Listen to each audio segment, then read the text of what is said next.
बिस्मिल्लाहिर्रहमानिर्रहीम नहमदुहु व नसल्ली अला रसूलिल करीम अम्मा बाद।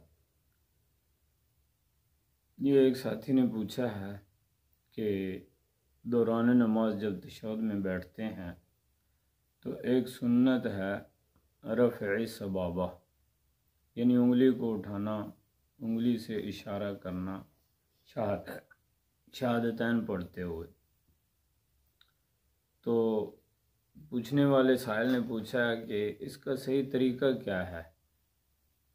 तो इसके बारे में हज़रात फुक़हा किराम ने लिखा है कि इसका कवी तरीन तरीका जो है वो ये है कि कलमा के मौका पर दाएं हाथ की आखिर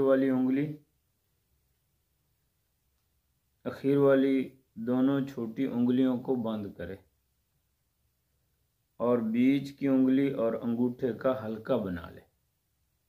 बीच की उंगली और अंगूठे का हल्का बनाएगा।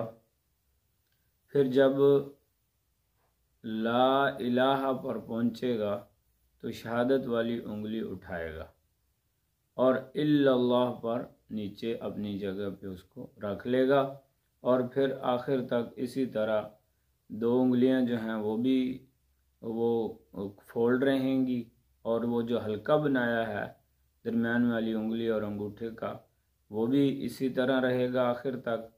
और उंगली जो उठाकर रख दी है वो भी इसी तरह सलाम फेरने तक जो है वो रखी रहेगी, उसको उठाया नहीं जाएगा या उसको बार बार हरकत जो है वो नहीं दी जाएगी। ये इसका सुन्नत तरीका है।